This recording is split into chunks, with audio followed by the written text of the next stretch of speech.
Hotshot's looked at a movie. Enron, the smartest guys in the room, is a must-see film for everyone who has money in the stock market, who has ever invested money in the stock market, and who has ever thought about investing money in the stock market. That's correct. Everyone, especially those who were suspicious of the energy crisis in California that helped Arnold Schwarzenegger get elected governor. At one time, Enron was the seventh largest corporation in the country. Chairman of the board, Ken Lay, was a personal friend of President George W. Bush, who called him Kenny Boy. Now, Lay and former Enron President Kenneth Skilling are going on trial in 2006, and the two of them used to be known as the smartest guys in the room, but that was before Enron went bankrupt and 20,000 employees lost their jobs.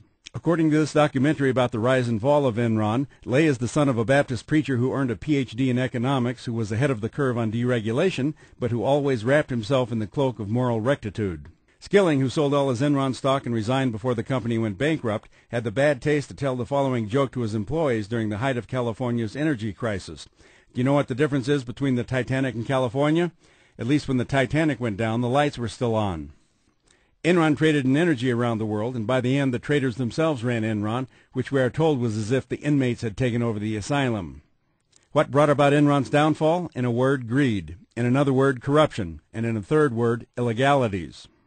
The company was cooking the books. Its accountants used every loophole they could find and were listing projected earnings as actual earnings in order to drive up its stock price. Enron's motto was Ask Why, which probably came from Bobby Kennedy's famous use of the quote from the George Bernard Shaw play Back to Methuselah. You see things and you say why, but I dream things that never were, and I say why not. Enron, the smartest guys in the room, shows how nobody asked why until it was too late, but the dumb guys were really asking why not. I'm Dan Culverson, and this is Hot Shots.